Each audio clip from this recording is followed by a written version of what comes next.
कहानी की शुरुआत में हमें एक बार को दिखाया जाता है जहां लोग मजे से ड्रिंक कर रहे होते हैं। इसी बार में सर्जियो नाम का एक आदमी आता है। जिस टाइम सर्जियो बार का दरवाजा खोलकर अंदर आता है, ठीक उसी टाइम पर एक आदमी बार से बाहर निकलता है। जैसे ही वो आदमी बाहर जाता है, उसे कोई सर में गोली मार देता है और उसकी मौत हो जाती है। ये देखकर लोगों में भगदड़ मच जाती है। आसपास के सभी लोग वहाँ से भाग जाते हैं। किसी को कुछ नहीं पता कि गोली किसने और कहाँ से चलाई। कुछ ही देर में सड़कों पर सन्नाटा छा जाता है। बार के अंदर मौजूद सभी लोग दरवाजे के पास खड़े होकर डेड बॉडी को देखते हैं, लेकिन डर के मारे कोई भी उस मरे हुए आदमी के पास नहीं जाता। उन्हें समझ नहीं आता कि अब उन्हें क्या करना चाहिए। उसी वक्त एक आदमी पुलिस को कॉल करने की कोशिश करता है, लेकिन उसके फोन में नेटवर्क नहीं आता। और जब बाकी लोग भी अपने मोबाइल में नेटवर्क चेक करते हैं तो उनके मोबाइल में भी नेटवर्क नहीं आ रहा होता, जैसे किसी ने जैमर लगा दिया हो। ये देखकर वे लोग और भी ज्यादा डर जाते हैं। तभी इस बार का क्लीनर डिसाइड करता है कि वो उस मरे हुए आदमी के पास जाएगा, लेकिन जैसे ही वो डेड बॉडी के पास आता है तभी उसे भी कोई शूट कर देता है। यह देखकर बार के अंदर मौजूद सभी लोगों की सांसें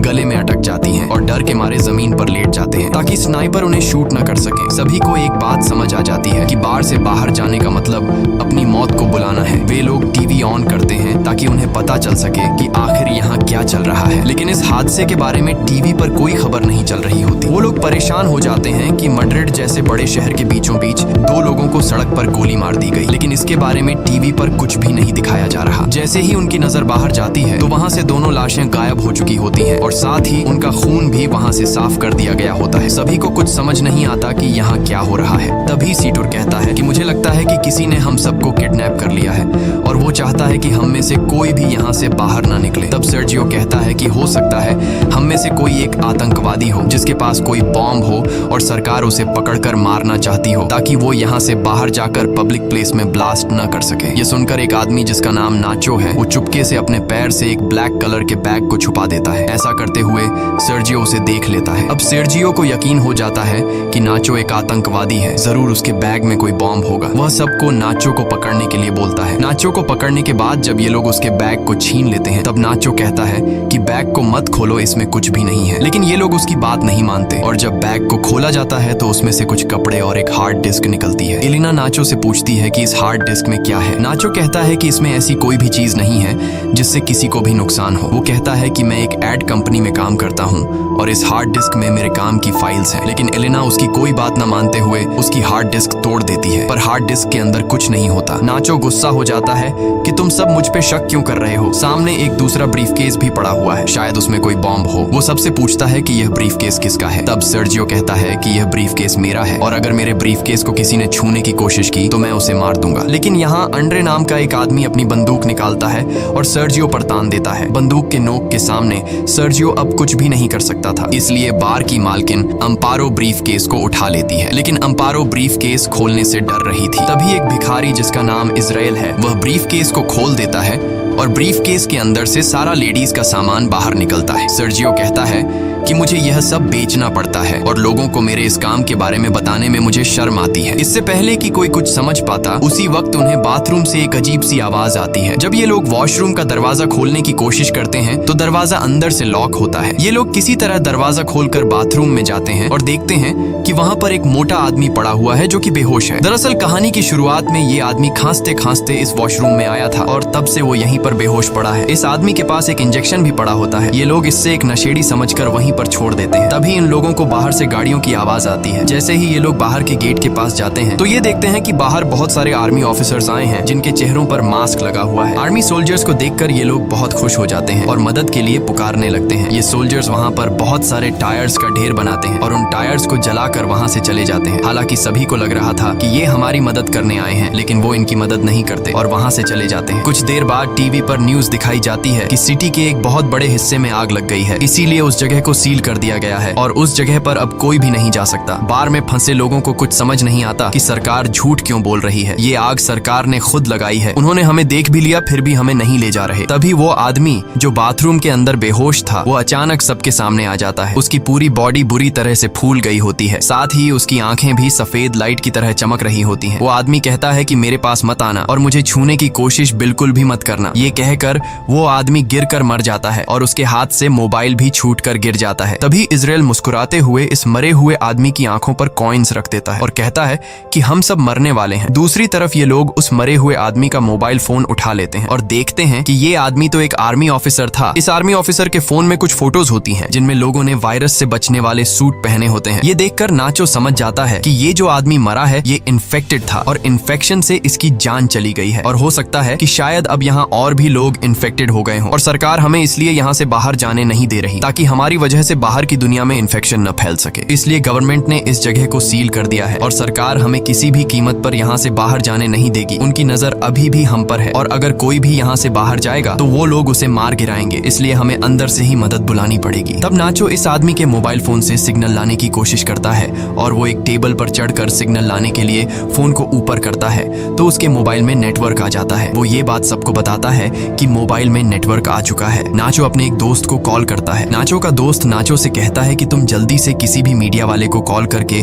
उसे सब कुछ बता दो। लेकिन तभी सेटर भी फोन पर बात करने के लिए टेबल पर चढ़ जाता है और नाचो से मोबाइल छीनकर मदद के लिए चिल्लाने लगता है। लेकिन तभी टेबल पर ज्यादा लोड आने की वजह से टेबल टूट जाता है और उनका कनेक्शन कट जाता है। तब एंड्री दोबारा सिग्नल लाने के लिए नाचो से फोन मांगता है, लेकिन बार की मालकिन अम्पारो उसे रोक देती है और कहती है कि इस फोन को मत छूना क्योंकि ये फोन उस इन्फेक्टेड आदमी का है जो इन्फेक्शन की वजह से मर गया है। ये फोन भी इन्फेक्टेड है और अगर तुमने इस मोबाइल को छू लिया तो तुम भी इन्फेक्टेड हो जाओगे। सर्जियो और एंड्री को बार की मालकिन की ये बात बिल्कुल सही लगती है। अब इसका मतलब नाचो और जिस किसी ने भी इस मोबाइल को या इस आदमी को छू लिया है वो सब के सब इन्फेक्टेड हैं और ऐसा करने वाले इनमें से 5 लोग हैं। अब ये तीनों एक साइड पर खड़े हो जाते हैं और मोबाइल और उस डेड बॉडी को छूने वाले 5 लोग दूसरी साइड पर खड़े हो जाते हैं। तब एलेना कहती है कि हमें पागलपंती नहीं करनी चाहिए, घंटों से हम एक दूसरे के साथ हैं, अगर हमें इन्फेक्टेड होना होता तो अब तक हम इन्फेक्टेड हो जाते। लेकिन एंड्री अपनी बंदूक निकालकर एलेना से कहता है कि मुझसे दूर रहो नहीं तो मैं तुम्हें मार दूंगा। इसके बाद बार की मालकिन सर्जियो और एंड्री सभी को अपनी बंदूक से धमकाता है और कहता है कि तुम सब नीचे बंकर में चले जाओ और हम तीनों को यहीं पर छोड़ दो ताकि तुम्हारी वजह से हम लोग इन्फेक्टेड ना हो जाएं और अपने साथ इस इन्फेक्टेड डेड बॉडी को भी नीचे बंकर में ले जाओ। ये 5 ऐसा करने से इनकार कर देते हैं, लेकिन तभी एंड्री गोली चलाता है जिसके बाद इन लोगों को मजबूरन उनकी बात माननी पड़ती है और ये सभी 5 लोग डेड बॉडी को लेकर नीचे बंकर में चले जाते हैं और उनके पीछे बंकर का दरवाजा ऊपर से बंद कर दिया जाता है। अब ऊपर बस 3 लोग बचे हुए हैं। नीचे बंकर में मौजूद 5 लोग बहुत ज्यादा परेशान होते हैं। तभी ट्रिनी नाम की एक औरत की तबीयत अचानक बहुत ज्यादा खराब हो जाती है। वो सीढ़ियों पर चढ़कर बाहर के 3 लोगों को चिल्ला चिल्ला कर दरवाजा खोलने के लिए कहती है, लेकिन कोई उसकी बात नहीं सुनता। सीढ़ियों पर खड़ी होकर दरवाजे को मारने के दौरान ट्रिनी का बैलेंस बिगड़ जाता है और वो नीचे गिर जाती है, लेकिन गिरते दौरान उसका पैर वहाँ पास रखे बॉटल्स के क्रेट्स पर लग जाता है जिससे वो बॉटल्स भी नीचे गिरकर टूट जाते हैं। बॉटल्स के अंदर मौजूद पानी एक साइड पर बहने लगता है जिससे इन 5 को अंदाजा हो जाता है कि जरूर यहाँ से नीचे बाहर जाने का कोई रास्ता है। जब ये लोग वहाँ पर पड़े गट्टों को हटाते हैं तो नीचे उन्हें एक ड्रेनेज नजर आता है। इसका मतलब ये लोग वहाँ से पानी के रास्ते से होते हुए वहाँ से बाहर निकल सकते हैं। अब ये लोग सोचते हैं कि यहाँ से बाहर जाएगा कौन। तभी इजराइल ड्रेनेज के जाली को हटा देता है और वो ड्रेनेज के अंदर से होकर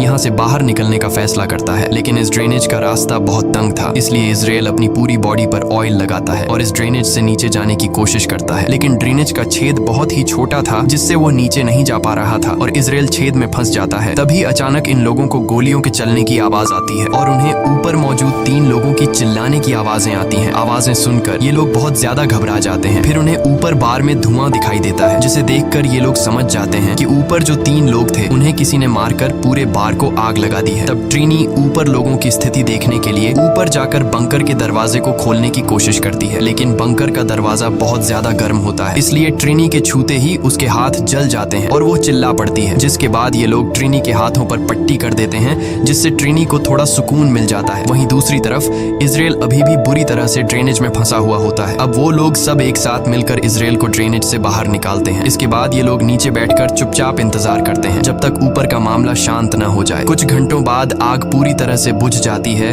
और वो लोग ऊपर बार में आने का फैसला करते हैं। ऊपर बार में आने के बाद वो देखते हैं कि बार पूरी तरह से जलकर राख हो चुका है। तभी ये लोग देखते हैं कि कुछ लोग बाहर से इस जगह को बुरी तरह से सील कर रहे हैं। यहाँ एलेना कहती है कि मैं मदद मांगने जा रही हूँ, लेकिन नाचो उसे ऐसा करने से मना कर देता है। वो कहता है कि अगर उन लोगों ने तुम्हें देखा तो वो तुम्हें मार देंगे, इसलिए हमारा फायदा इसमें है कि हम लोग यहाँ पर कुछ दिनों के लिए छिपे रहें और जब ये सारा मामला शांत हो जाए तब हम लोग एक एक करके चुपचाप यहाँ से निकल जाएंगे। नाचो की ये बात सबको सही लगती है। ये लोग बड़ी खामोशी से चुपचाप सब कुछ देखते रहते हैं, क्योंकि अगर किसी को भी पता लग गया कि अंदर अभी भी 5 लोग जिंदा हैं तो इन सबको भी मार दिया जाएगा। तभी यहाँ मोबाइल बजना शुरू हो जाता है। लेकिन अच्छी बात ये थी कि बाहर जो लोग उस जगह को सील कर रहे थे वो लोग वहाँ से जा चुके थे, और जिस मोबाइल पर मैसेजेस आ रहे थे वो उस इन्फेक्टेड आदमी का था जो एक आर्मी ऑफिसर था। एलिना उसका फोन उठा लेती है और उसकी व्हाट्सएप चैट्स पढ़ना शुरू कर देती है, जिसमें एक आदमी उस आर्मी ऑफिसर से पूछता है कि क्या वैक्सीन लेने से तुम्हारी तबीयत ठीक हो गई है। उस आदमी ने जवाब दिया, नहीं, मेरी तबीयत बहुत खराब है और मैं किसी बार के वॉशरूम में छिपा हुआ हूँ, तुम मेरे पास आने की कोशिश मत करना। अब एलेना उसकी पुरानी चैट्स पढ़ती है जिसमें उस मरे हुए आदमी ने लिखा होता है कि मेरे पास अभी 4 और इंजेक्शन बचे हैं। ये लोग समझ जाते हैं कि उसके पास जो इंजेक्शन है वही इस वायरस की वैक्सीन है। ये पढ़कर सब लोग खुश हो जाते हैं कि ये वैक्सीन काम कर सकती है, लेकिन फिर भी उनके मन में एक डाउट आता है कि अगर उस आदमी ने वैक्सीन ली थी तो उसकी मौत कैसे हो गई। तब ये लोग उस आदमी की ओर पुरानी चैट्स पढ़ने लगते हैं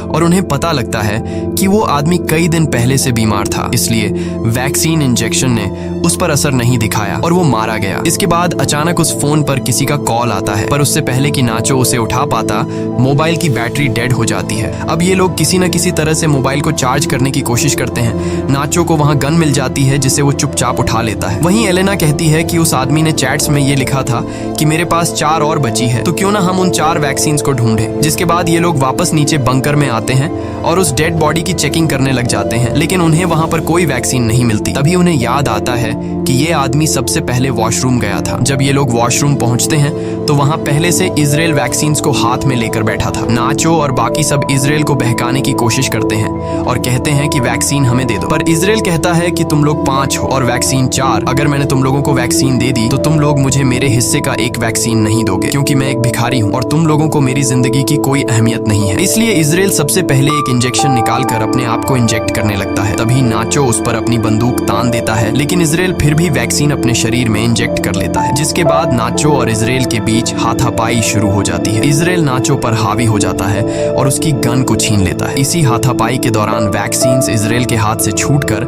नीचे बंकर में गिर जाती है। ट्रिनी जल्दी से बंकर में जाकर वैक्सीन को उठा लेती है। वैक्सीन को हाथों में लेकर वो बहुत खुश होती है, लेकिन उसके हाथ पर पटिया होने की वजह से वह वैक्सीन को सही से पकड़ नहीं पाती और तभी उसके हाथ से वैक्सीन छूट जाती है और नीचे नाले में गिर जाती है। अब ये लोग दोबारा परेशान हो जाते हैं और सोचते हैं कि हम में से किसी न किसी को तो नीचे जाना पड़ेगा। इन सब में से एलेना सबसे पतली होती है, इसलिए ये लोग उससे पूछते हैं कि क्या तुम अंदर जाकर उन वैक्सीन को ला सकती हो। पहले तो एलेना मना कर देती है, लेकिन फिर बाद में वह मान जाती है, जिसके बाद एलेना की बॉडी पर ऑयल लगाया जाता है और उसे उस छोटे से छेद के अंदर जबरदस्ती धकेलने लगते हैं। बड़ी ही मशक्कत के बाद वो नीचे नाले में गिर जाती है। काफी देर तक नाले के पानी में ढूंढने के बाद आखिरकार एलेना को वैक्सीन मिल जाती है और वह पानी से बाहर आ जाती है। तभी नाचो एलेना की तरफ नीचे एक तार फेंकता है और नाचो उससे कहता है कि तुम वैक्सीन को इस तार से बांध लो और फिर मैं इन वैक्सीन को ऊपर ले आऊंगा। लेकिन एलेना साफ साफ मना कर देती है, क्योंकि वो जानती है ऊपर 3 लोग हैं और वैक्सीन भी सिर्फ 3 ही बची है। वह कहती है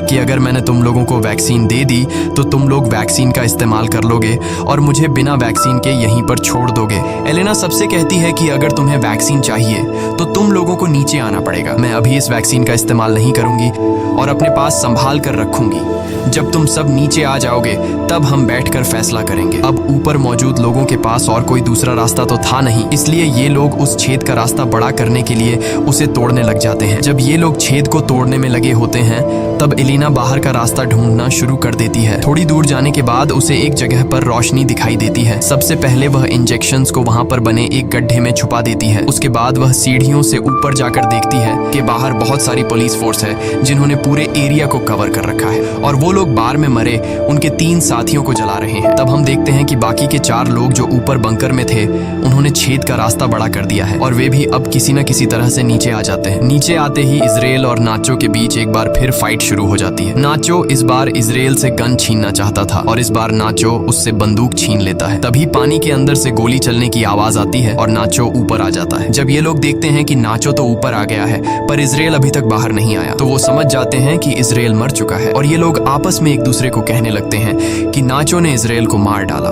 लेकिन नाचो कहता है कि उसने इजराइल को नहीं मारा बल्कि इजराइल कहीं पर तैर कर चला गया। पर ये लोग नाचो की बात पर यकीन नहीं करते क्योंकि उन्हें समझ आ जाता है कि नाचो हमसे अपना गुनाह छुपा रहा रहा है। ये लोग नाचो को गन फेंकने के लिए कहते हैं, पर नाचो मना कर देता है। अब नाचो पहले तो बहुत ही प्यार से एलेना से पूछता है कि वैक्सीन कहाँ है, लेकिन जब एलेना नहीं बताती तो नाचो सीतुर को गन पॉइंट पर ले लेता है और एलेना को वैक्सीन देने के लिए कहता है। अब यहाँ नाचो कहता है कि हमारे पास 3 वैक्सीन है और अगर मैं सीतुर को मार दूं तो हम आसानी से एक दूसरे के साथ वैक्सीन बांट लेंगे, लेकिन एलेना ऐसा करने से मना कर देती है। वो कहती है कि सीतुर को मत मारना, मैं तुम्हें वैक्सीन देने के लिए तैयार हूँ। इसके बाद एलेना इनको बाहर की तरफ ले जाती है जहाँ उसने वैक्सीन छिपा रखी थी। धीरे धीरे ये लोग आगे बढ़ते रहते हैं। नाचो और एलेना आगे चलते हैं जबकि सीतुर और ट्रिनी उनके पीछे चलते हैं। तभी सीतुर पानी में गिर जाता है और ट्रिनी जैसे तैसे करके अपनी जान पर खेलकर सीतुर को बचा लेती है। ट्रिनी यहाँ सबसे कहती है कि हम चारों में से एक ना एक को तो वैसे भी मरना है, मैं तुम लोगों में से उम्र में सबसे बड़ी हूँ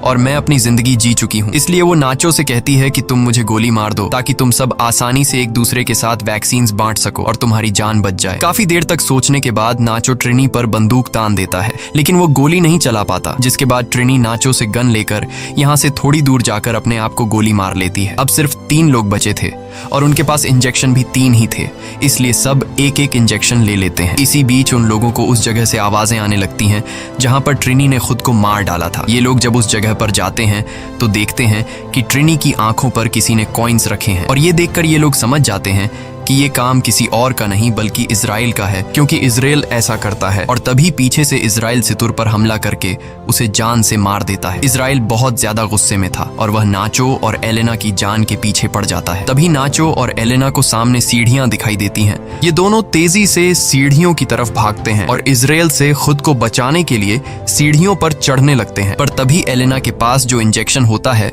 वो उसके हाथ से छूटकर नीचे गिर जाता है। अब क्योंकि इजराइल भी उनको मारने के लिए उनके पीछे सीढ़ियों पर चढ़ रहा था, इसलिए अब एलेना इंजेक्शन उठाने के लिए वापस नहीं जा सकती थी, क्योंकि अगर वह नीचे जाती तो इजराइल उसे मार देता। तभी इजराइल नाचो को पैर से पकड़ लेता है। तब नाचो को एहसास हो जाता है कि वह बाहर नहीं जा पाएगा, इसलिए अपना वैक्सीन एलेना को पकड़ा देता है और उसे कहता है कि अपना ख्याल रखना है। तभी इजराइल नाचो को पैर से पकड़कर नीचे जोर से खींच लेता है, जिससे ये दोनों नीचे गिर जाते हैं और उनकी मौत हो जाती है। तब एलेना नाचो का दिया हुआ वैक्सीन खुद में इंजेक्ट करती है और ऊपर ड्रेनेज का ढक्कन खोलकर बाहर निकल आती है। बाहर निकलते ही उसे बहुत सारे लोग दिखाई देते हैं और वह देखती है कि सरकार ने यहाँ से आगे का पूरा इलाका सील कर दिया है। तभी एक औरत अपना जैकेट निकालकर एलेना को पहना देती है और एलेना लोगों में घुल मिल जाती है। इस कहानी में कुछ बेगुनाह लोग भी मारे जाते हैं, लेकिन गवर्नमेंट को यह कदम मजबूरी में उठाना पड़ा, क्योंकि अगर ये लोग बिना वैक्सीन के लोगों में घुल मिल जाते तो यह वायरस पूरी दुनिया में फैल सकता था। इसलिए गवर्नमेंट को अपनी कंट्री के पब्लिक की सेफ्टी के लिए यह कदम उठाना पड़ा। इसी के साथ ये कहानी खत्म हो जाती है। अगर आपको वीडियो अच्छी लगी हो तो हमारे चैनल को सब्सक्राइब और वीडियो को लाइक जरूर कीजिएगा।